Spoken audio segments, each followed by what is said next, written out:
There's something I noticed recently which we need to bring back as men, and that is taking the piss out of each other.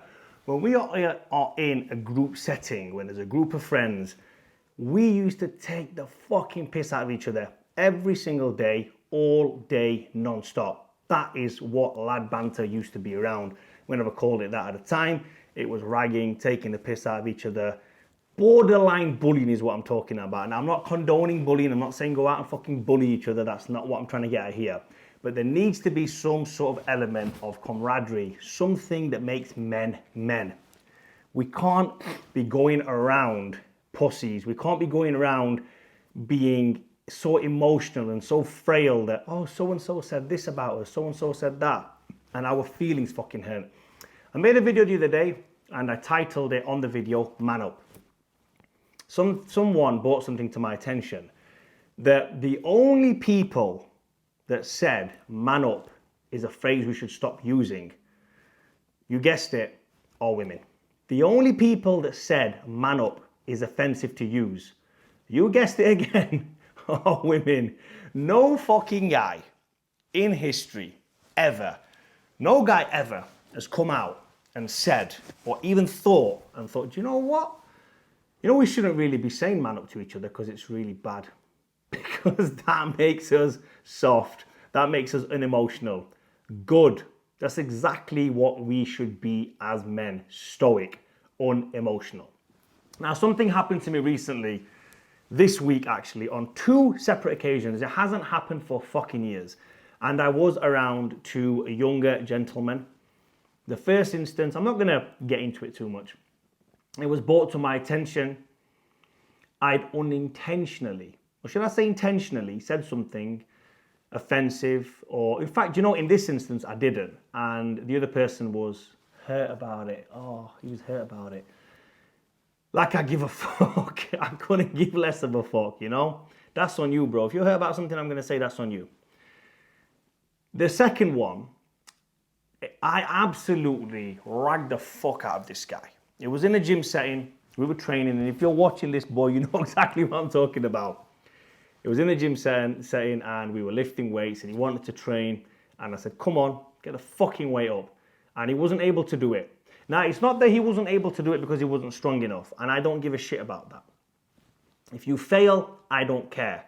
What I care about is quitting. If he hasn't fucking tried the weight and said, I can't do that, that's him being a bitch, that's him being a pussy. He quit. He deserves to get fucking ragged about that. He deserves to get the piss taken out about that. And I rightfully taught him that lesson by taking the piss out of him. And I'll tell you what will happen to him. He will take that on board, and next time when he comes, which he's already told me this, he's gonna fucking prove me wrong. Because that's what we're here to do. Encourage each other, lift each other, so that we can become the best versions of ourselves. So we ain't there to cry and moan and bitch.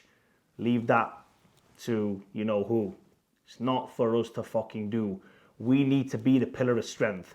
Now, talking about my experiences this week, the reason why I bring that up is these 2 separate occasions.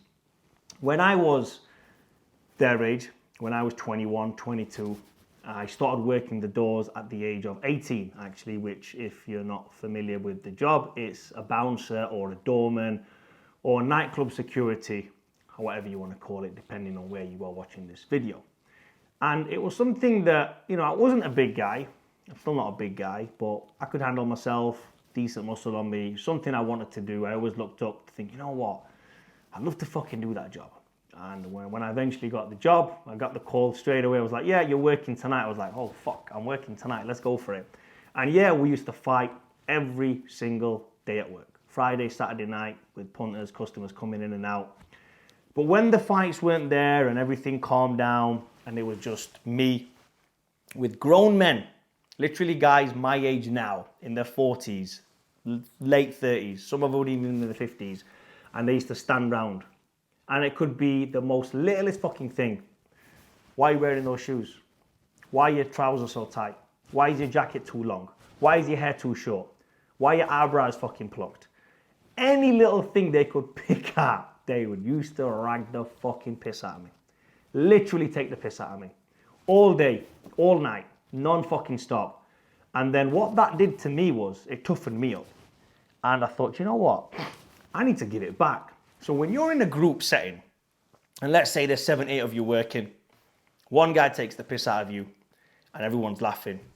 You've got to be quick, you've got to be smart, you've got to be witty, you've got to be on it. You give him some shit back, then everyone's laughing at him. And it feels fucking good as a man when you do that. Especially when you're 18, 19-year-old, and there's 5 or 6 grown men who you respect at the time, and you still do. You know, I'm still friends with a lot of them. They're a lot older than me now. They're in their late 50s, some of these guys. And you get that first little bit of respect of old grown men, and you think, you know what, this fucking feels good. That shit, I don't see no more. That's fucking gone. Way, I don't know where that's fucking gone. Maybe I'm not in those circles no more, I don't know.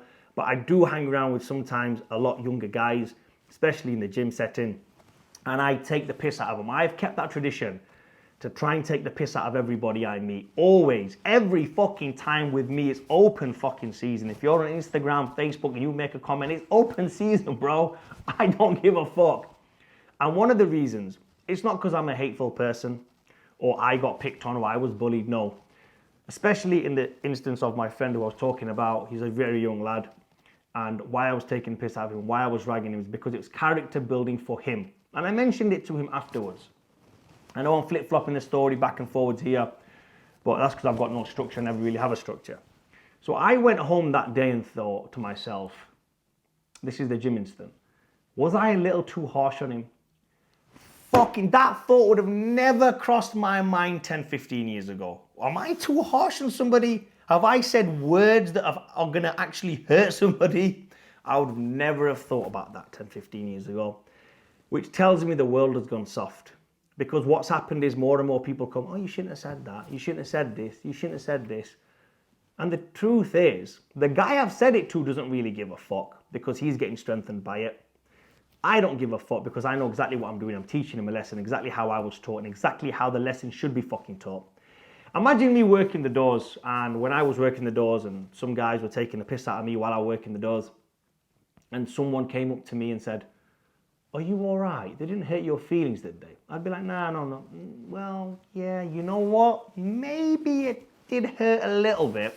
The next day, they take the piss out of me again, and another person comes, and I watch a YouTube video of some guy crying saying, people shouldn't say harmful words to each other on the internet, people. And I'd be like, you know what?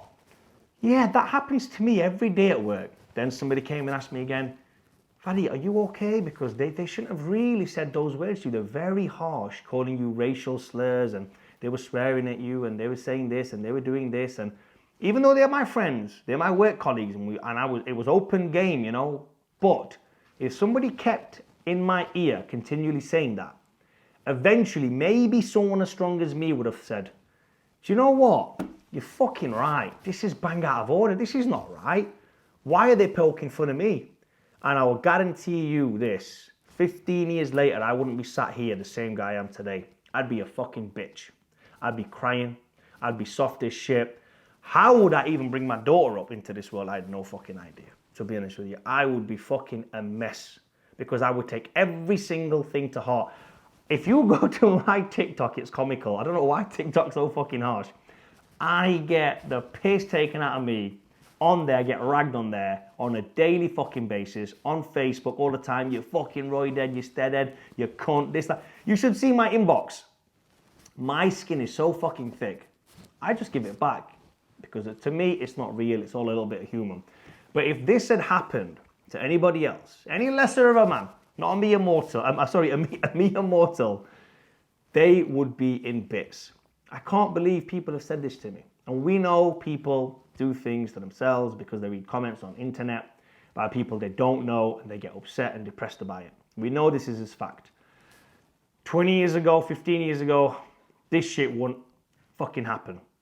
If every single person or every single group of lads got together and started to go back to this tradition of taking the fucking piss out of each other with no outside influence of telling us how far we can go and how far are we allowed before we step the line.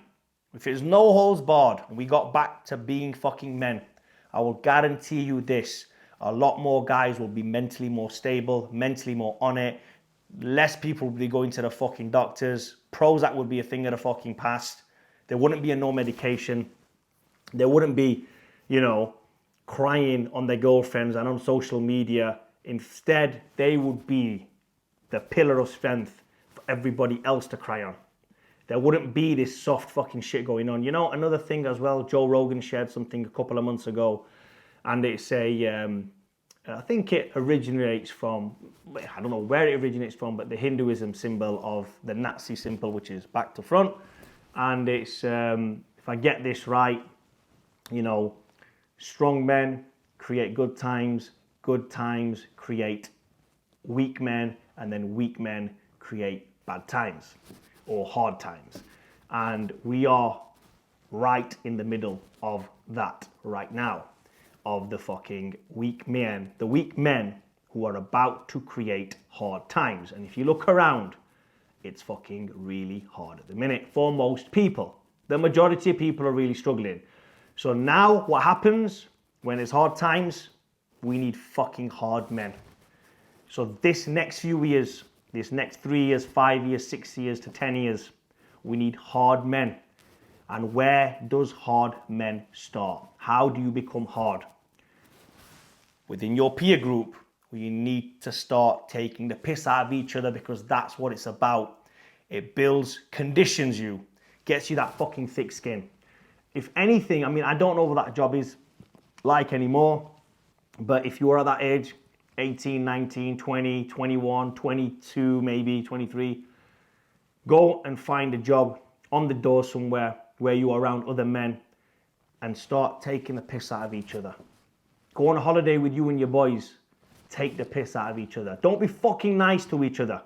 It's not what men are supposed to be like. Be nice to each other behind each other's back. You know what? He's a fucking decent guy. But to your face, you're a cunt. And you're always going to be a fucking cunt. That's what I always tell the best of my mates. You're a prick to their face. But behind their back, you know what? He's a fucking top geezer, that guy. He's a good lad. That's what I think men need to start doing again. I don't want to see this emotional fucking shit that I keep seeing from guys. He said this to offend me. He said that to offend me. Stop this. This is not the way we're supposed to be. It doesn't help in any shape or form. In a relationship, you think your girl wants to hear, John or Sam or so-and-so said this to me that day. I don't think he should have said that. What do you reckon to this? Yeah. You know what? I think Sam's being a bit harsh saying this to you. I don't think that's the right thing to say. I think who gives a fuck? Your girlfriend doesn't want to know about that shit. She doesn't need to hear that shit. So stop telling her, okay? And what happens between lads stays between fucking lads. So in a relationship, it doesn't help. If you're in business, and you are not a fucking stern businessman. When I first started doing business with guys, like my first business, when I mean business, I mean talking to people who were millionaires and they had an industrial unit to let. And I was like, I want it in that unit. And I used to walk in that meeting like this, not knowing much at the start. And when you go and you start speaking to these people, you think, what a fucking prick. What a prick this guy is. Well, then you realize, you know what? You've got to be hard. And if you've got that exterior shell, which I did, I had that tough shell, I got the meetings with the top guys very, very fucking quick. I didn't send anyone in there to speak to these guys. When I went to Pakistan, I sat at the top of the top fucking tables, quick, on my own, not with anyone else's references. Why? Because that's the exterior that I had. I didn't need no one to speak to me softly. So it doesn't help in relationships, it doesn't help in business being soft, and in family life.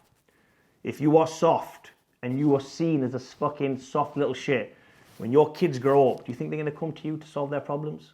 Do you think your missus is going to come to you to solve their fucking issues? No, because you're seen as soft. You need to be the fucking head of the family. The tough one, the hard one, the one who no one ever sees cry. When you're that guy, everyone's like, yo, he's the fucking man. That's the guy we need to go and sort. We need to go to see to sort our fucking issues out. That's the guy you need to be. In my family, I'm that guy now. Any issues? Go, we need to go see him. It could be the littlest thing. This guy knows how to think even under pressure. And that's how you should be. So family, relationships, business, being soft, being a bitch, being a pussy doesn't help. And where does it start? In school, college, and your first fucking job. Start to take the piss out of each other. Men need to become men again. I don't know how much I can say this because I know at the minute this whole toxic masculinity thing is getting fucking bored, getting banned everywhere. Hopefully I'm not big enough to get fucking cancelled just yet. So please share this fucking video if you see it. Make a comment down below, like and subscribe.